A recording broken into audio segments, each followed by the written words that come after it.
नमस्कार। आप सभी का हार्दिक अभिनंदन।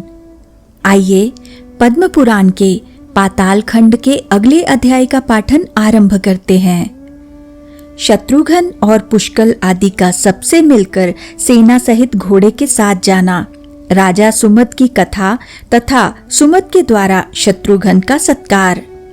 शेष जी कहते हैं, मुने, शत्रुघ्न को इस प्रकार आदेश देकर भगवान श्री राम ने अन्य योद्धाओं की ओर देखते हुए पुनः मधुर वाणी में कहा, वीरो, मेरे भाई शत्रुघ्न घोड़े की रक्षा के लिए जा रहे हैं।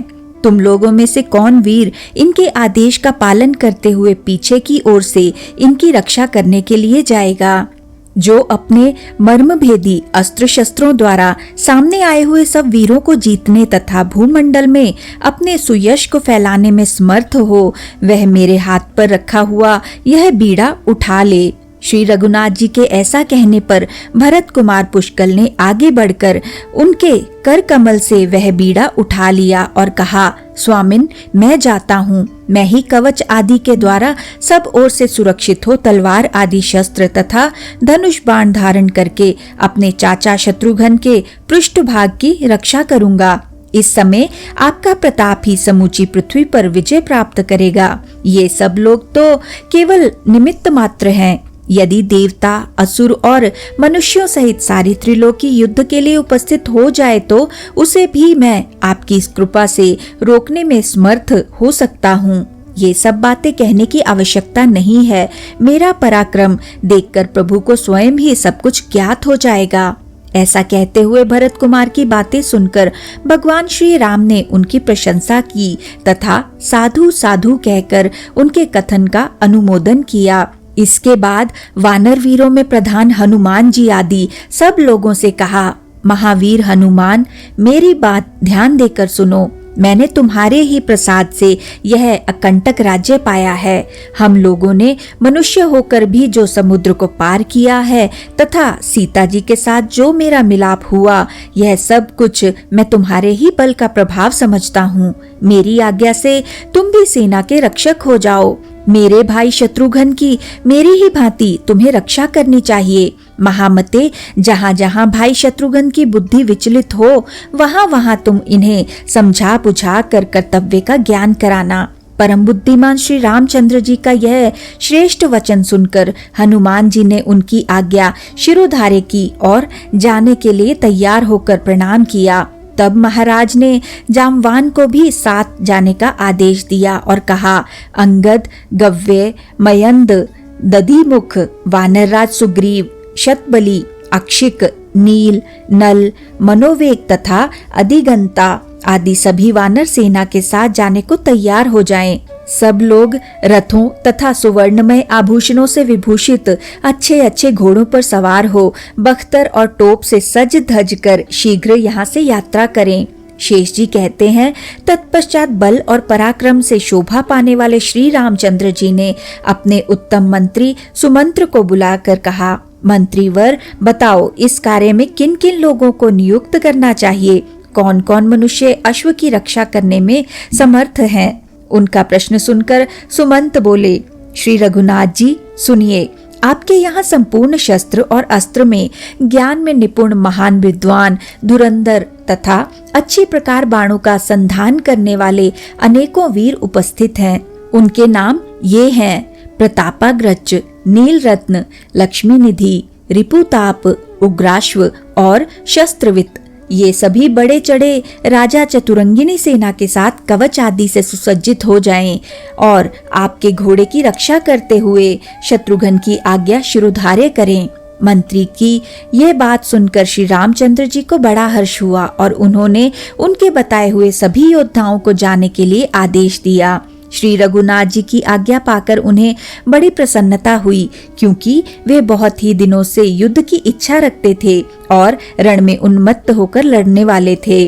श्री सीतापति की प्रेरणा से वे सभी राजा कवच आदि से सुसज्जित हो अस्त्र शस्त्र लेकर शत्रुघ्न के निवास स्थान पर गए।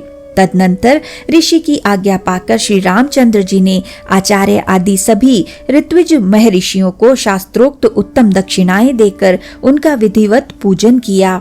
उस समय श्री रघुनाथ जी के यज्ञ में सब और यही बात सुनाई देती थी, देते जाओ, खूब धन लुटाओ, किसी से नहीं मत करो, साथ ही समस्त भोग सामग्रियों से युक्त अन्न का दान करो। इस प्रकार वह यज्ञ चल रहा था। उसमें दक्षिणा पाए हुए श्रेष्ठ ब्राह्मणों की भरमार थी। वहां सभी तरह के शुभ कर्मों का अनुष्ठान हो रहा था। इधर श्री रामचंद्र जी के छोटे भाई शत्रुघ्न अपनी माता के पास जा उन्हें प्रणाम करके बोले, कल्याणमयी माँ, मैं घोड़े की रक्षा के लिए जा रहा हूँ, मुझे आज्ञा दो। तुम्हारी कृपा से शत्रुओं को जीतकर विजय की शोभा से संपन्न हो अन्य महाराजाओं तथा घोड़े को साथ लेकर लौट आऊंगा। माता बोली, बेटा जाओ, महावीर तुम्हारा मार्ग मंगलमय हो। सुमते, तुम अपने समस्त शस्त्रों को जीतकर फिर यहाँ लौट आओ। तुम्हारा भतीजा पुष्कल धर्मज्ञों में श्रेष्ठ है, उसकी रक्षा करना। बेटा, तुम पुष्कल के साथ सकुशल लौटकर आओगे, तभी मुझे अधिक प्रसन्नता होगी। अपनी माता की ऐसी बात सुनकर शत्रुघ्न ने उत्तर दिया, माँ, मैं अपने शरीर की भांति पुष्कल की रक्षा करूंगा तथा जैसा मेरा नाम है उसके अनुसार शत्रुओं का नाश करके प्रसन्नता पूर्वक लौटूंगा। तुम्हारे इन युगल चरणों का स्मरण करके मैं कल्याण का ही भागी होऊंगा। ऐसा कहकर वीर शत्रुघ्न वहां से चल दिए तथा यज्ञ मंडप से छोड़ा हुआ वह यज्ञ का अश्व अस्त्र शस्त्रों की विद्या में प्रवीण संपूर्ण योद्धाओं द्वारा चारों ओर से घिरकर सबसे पहले पूर्व दिशा की ओर गया। उसका वेग वायु के समान था। जब वे चलने को उद्यत हुए तो उनकी दाहिनी बाह फड़क उठी और उन्हें कल्याण तथा विजय की सूचना देने लगी। उधर पुष्कल अपने सुंदर एवं समृद्धशाली महल में गए और वहां अपनी पतिव्रता पत्नी से मिले, जो स्वामी के दर्शन के लिए उत्कंठित थी और उन्हें देखकर हर्ष में भर गई थी। उससे मिलकर पुष्कल ने कहा, भद्रे, मैं चाचा शत्रुघ्न का पृष्ठपोषक होकर रथ पर सवार हो यज्ञ के घोड़े की रक्षा के लिए जा रहा हूँ। इस कार्य के लिए मुझे श्री रघुनाथ जी की आज्ञा मिल चुकी है। तुम यहाँ रहकर मेरी समस्त माताओं का सत्कार करना तथा चरण दबाना आदि सभी प्रकार की सेवाएं करना। उनके प्रत्येक कार्य में उनकी आज्ञा का पालन करने में आदर एवं उत्साह के साथ प्रवृत्त होना। यहाँ लोपामुद्रा आदि जितनी पतिव्रता देवियां आई हुई हैं, वे सभी अपने तपोबल से सुशोभित एवं कल्याणमयी हैं। तुम्हारे द्वारा उनमें से किसी का भी अपमान न हो जाए, इसके लिए सदा सावधान रहना। शेष जी कहते हैं, पुष्कल जब इस प्रकार उपदेश दे चुके तो उनकी पतिव्रता पत्नी कांतिमती ने पति की ओर प्रेम पूर्ण दृष्टि से देखा तथा अत्यंत विश्वस्त होकर मंद मंद मुस्कुराती हुई वह गदगद वाणी में बोली, नाथ, संग्राम में आपकी सर्वत्र विजय हो। आपको चाचा शत्रुघ्न की आज्ञा का सर्वथा पालन करना चाहिए तथा जिस प्रकार भी घोड़े की रक्षा हो उसके लिए सचेष्ट रहना चाहिए। स्वामिन, आप शत्रुओं पर विजय प्राप्त करके अपने श्रेष्ठ कुल की शोभा बढ़ाइए। महाबाहो, जाइए, इस यात्रा में आपका कल्याण हो। यह है आपका धनुष, जो उत्तम गुण सुदृढ़ प्रत्यंचा से सुशोभित है। इसे शीघ्र ही हाथ में लीजिए। इसकी टंकार सुनकर आपके शत्रुओं का दल भय से व्याकुल हो उठेगा। वीर, ये आपके दोनों तरकश हैं, इन्हें बांध लीजिए, जिससे युद्ध में आपको सुख मिले।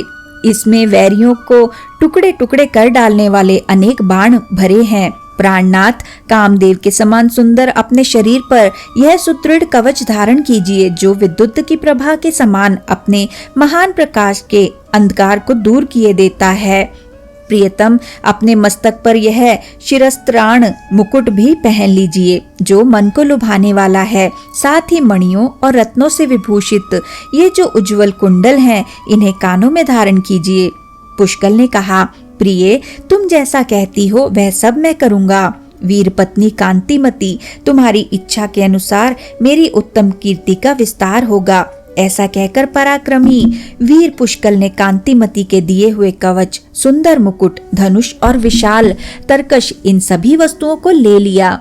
उन सबको धारण करके वे विरोचित शोभा से संपन्न दिखाई देने लगे। उस समय संपूर्ण अस्त्र शस्त्रों के ज्ञान में प्रवीण उत्तम योद्धा पुष्कल की शोभा बहुत बढ़ गई।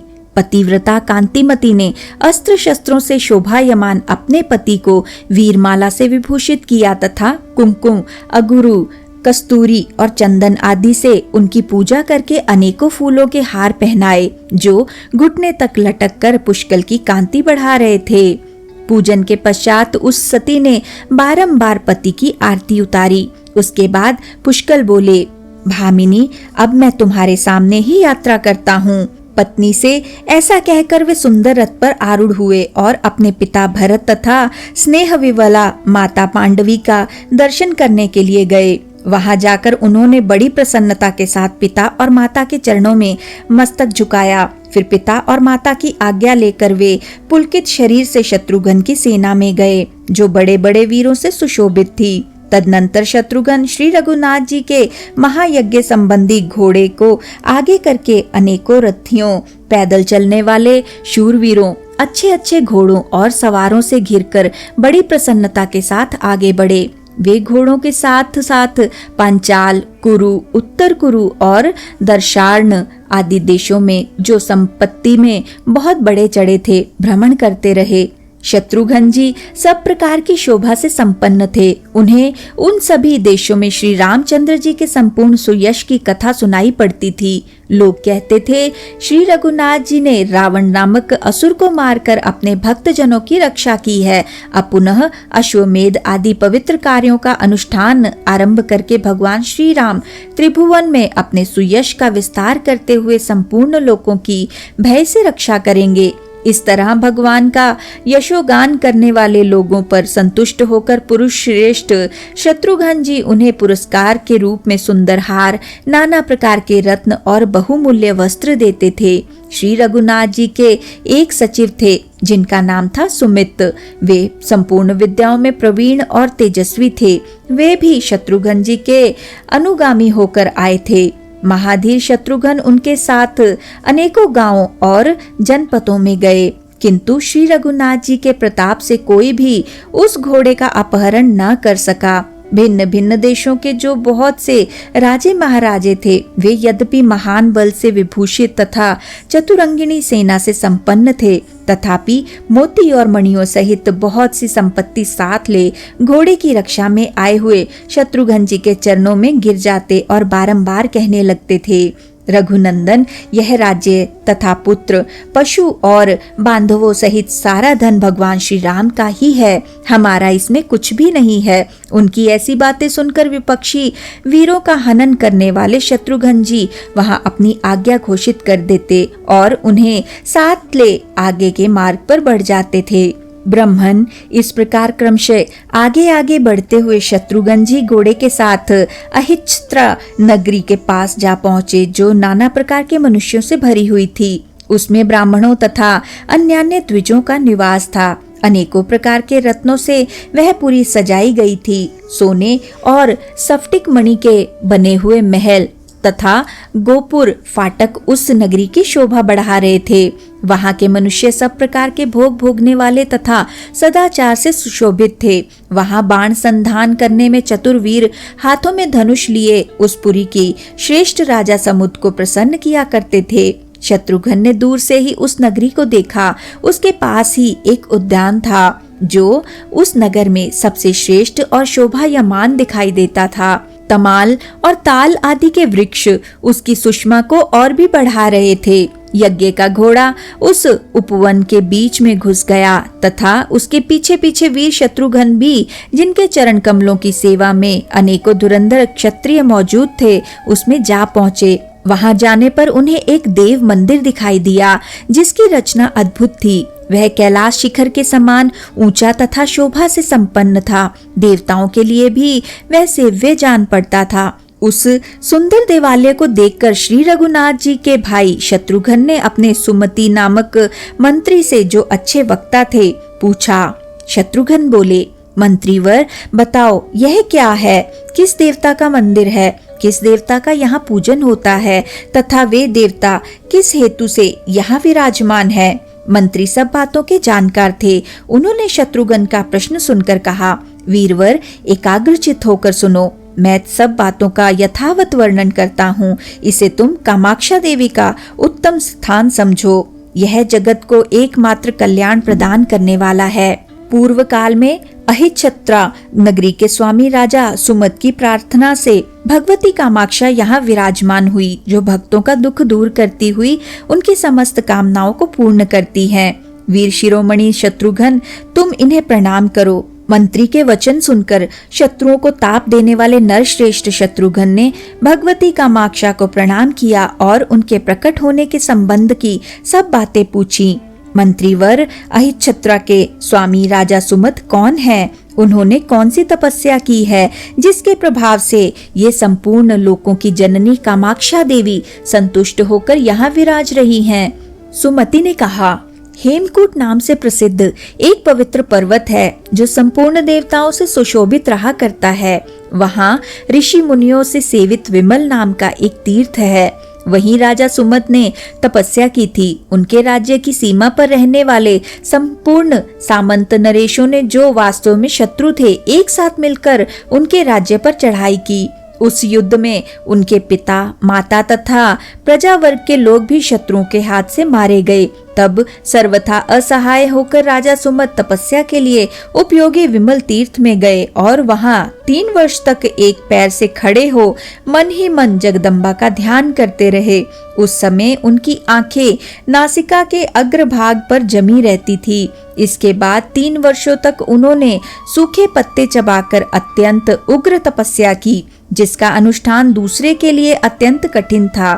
तत्पश्चात पुनः 3 वर्षों तक उन्होंने और भी कठोर नियम धारण किए। जाड़े के दिनों में वे पानी में डूबे रहते, गर्मी में पंचाग्नि का सेवन करते तथा वर्षा काल में बादलों की ओर मुंह किए मैदान में खड़े रहते थे। तदनंतर पुनः 3 वर्षों तक वे धीर राजा अपने हृदयांतरवर्ती प्राणवायु को रोककर केवल भवानी के ध्यान में संलग्न रहे। उस समय उन्हें जगदम्बा के सिवा दूसरा कुछ दिखलाई नहीं देता था।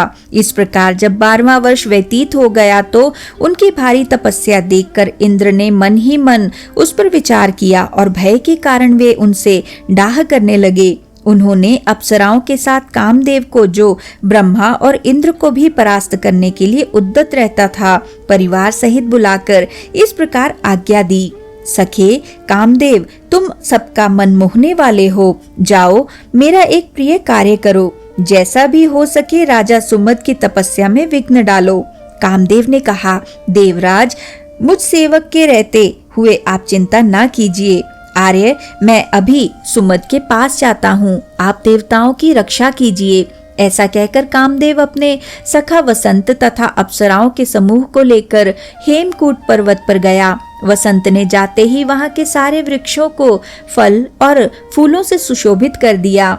उनकी डालियों पर कोयल कूकने तथा भ्रमर गुंजार करने लगे। दक्षिण दिशा की ओर से ठंडी ठंडी हवा चलने लगी, जिसमें कृतमाला नदी के तीर पर खिले हुए लवंग कुसुमों की सुगंध आ रही थी। इस प्रकार जब समूचे वन में वसंत की शोभा छा गई तो अप्सराओं में श्रेष्ठ रंभा अपनी सखियों से घिरकर सुमत के पास गई। रंभा का स्वर किन्नरों के समान मनोहर था। वह मृदंग और प्रणव आदि नाना प्रकार के बाजे बजाने में भी निपुण थी।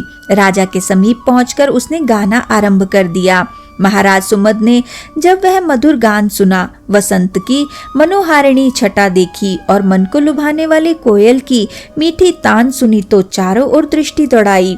फिर सारा रहस्य उनकी समझ में आ गया।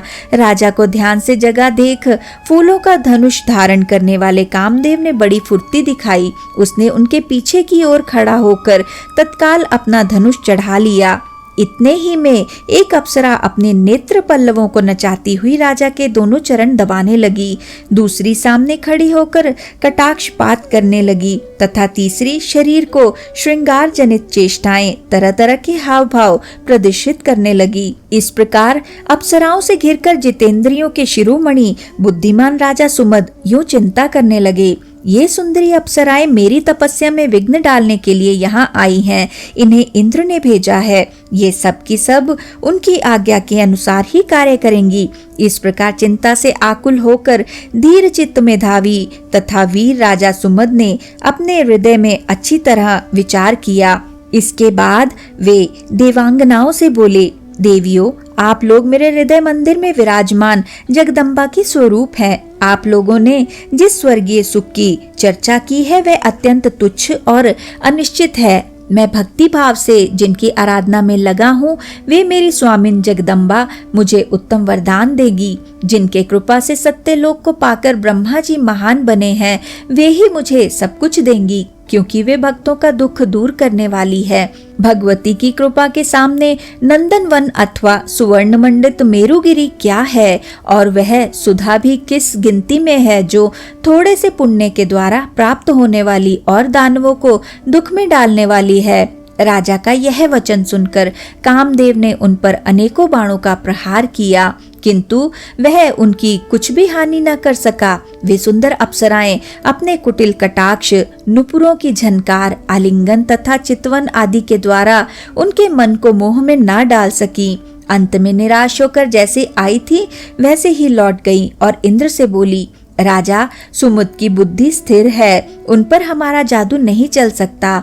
अपने प्रयत्न के व्यर्थ होने की बात सुनकर इंद्र डर गए। इधर जगदम्बा ने महाराज सुमद को जितेंद्रिय तथा अपने चरण कमलों के ध्यान में दृढ़ता पूर्वक स्थित देख उन्हें प्रत्यक्ष दर्शन दिया। उनकी कांति करोड़ों सूर्यों के समान थी। वे अपनी 4 भुजाओं में धनुष, बाण, अंकुश और पाश धारण किए हुए थी। माता का दर्शन पाकर बुद्धिमान राजा को बड़ी प्रसन्नता हुई।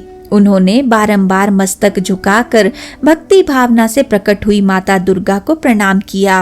वे बारंबार राजा के शरीर पर अपने कोमल हाथ फेरती हुई हंस रही थी। महामती राजा सुमद के शरीर में रोमांच हो आया। उनके अंतकरण की वृत्ति भक्ति भाव से उत्कंठित हो गई और वे गदगद स्वर से माता की इस प्रकार स्तुति करने लगे, देवी आपकी जय हो। महादेवी, भक्तजन सदा आपकी ही सेवा करते हैं। ब्रह्मा और इंद्र आदि समस्त देवता आपके युगल चरणों की आराधना में लगे रहते हैं। आप पाप के स्पर्श से रहित हैं। आप ही के प्रताप से अग्निदेव प्राणियों के भीतर और बाहर स्थित होकर सारे जगत का कल्याण करते हैं। महादेवी, देवता और असुर सभी आपके चरणों में नतमस्तक होते हैं। आप ही विद्या तथा आप ही भगवान विष्णु की महामाया हैं। एकमात्र आप ही इस जगत को पवित्र करने वाली हैं। आप ही अपनी शक्ति से इस संसार की सृष्टि और पालन करती हैं। जगत के जीवों को मोह में डालने वाली भी आप ही हैं। सब देवता आप ही से सिद्धि पाकर सुखी होते हैं। मातः, आप दया की स्वामिनी, सबकी वंदनिया तथा भक्तों पर स्नेह रखने वाली हैं। मेरा पालन कीजिए। मैं आपके चरण कमलों का सेवक हूँ। मेरी रक्षा कीजिए। सुमति ने कहा। इस प्रकार की हुई स्तुति से संतुष्ट होकर जगन माता कामाक्षा अपने भक्त सुमुद से, जिनका शरीर तपस्या के कारण दुर्बल हो रहा था, बोली, बेटा कोई उत्तम वर मांगो। माता का यह वचन सुनकर राजा सुमुद को बड़ा हर्ष हुआ और उन्होंने अपना खोया हुआ अकंटक राज्य, जगन माता भवानी के चरणों में अविचल भक्ति तथा अंत में संसार सागर से पार उतारने वाली मुक्ति का वरदान मांगा। कामाक्षा ने कहा, सुमद, तुम सर्वत्र अकंटक राज्य प्राप्त करो और शत्रुओं के द्वारा तुम्हारी कभी पराजय ना हो। जिस समय महायशस्वी श्री रघुनाथ जी रावण को मारकर सब सामग्रियों से सुशोभित अश्वमेध यज्ञ का अनुष्ठान करेंगे, उस समय शत्रुओं का दमन करने वाले उनके महावीर भ्राता शत्रुघ्न वीर आदि से घिरकर घोड़े की रक्षा करते हुए यहाँ आएंगे। तुम उन्हें अपना राज्य, समृद्धि और धन आदि सब कुछ सौंपकर उनके साथ पृथ्वी पर भ्रमण करोगे तथा अंत में ब्रह्मा, इंद्र और शिव आदि से सेवित भगवान श्री राम को प्रणाम करके ऐसी मुक्ति प्राप्त करोगे जो यम नियमों का साधन करने वाले योगियों के लिए भी दुर्लभ है। ऐसा कहकर देवता और असुरों से अभिवंदित कामाक्षा देवी वहां से अंतर्ध्यान हो गई तथा सुमद भी अपने शत्रुओं को मारकर अहिछत्रा नगरी के राजा हुए। वही ये इस नगरी के स्वामी राजा सुमद हैं। यद्यपि ये सब प्रकार के समर्थ तथा बल और वाहनों से संपन्न हैं, तथापि तुम्हारे यज्ञ संबंधी घोड़े को नहीं पकड़ेंगे, क्योंकि महामाया ने इस बात के लिए इनको भली भांति शिक्षा दी है। शेष जी कहते हैं, सुमति के मुख से राजा सुमत का यह वृतांत सुनकर महान यशस्वी, बुद्धिमान और बलवान शत्रुघ्न जी बड़े प्रसन्न हुए तथा साधु साधु कहकर उन्होंने अपना हर्ष प्रकट किया। उधर अहिछत्रा के स्वामी अपने सेवक गणों से घिरकर सुखपूर्वक राजसभा में विराजमान थे। वेद वेत्ता ब्राह्मण तथा धन धान्य से संपन्न वैश्य भी उनके पास बैठे थे। इससे उनकी बड़ी शोभा हो रही थी। इसी समय किसी ने आकर राजा से कहा, स्वामिन, न जाने किसका घोड़ा नगर के पास आया है जिसके ललाट में पत्र बंधा हुआ है। यह सुनकर राजा ने तुरंत ही एक अच्छे सेवक को भेजा और कहा,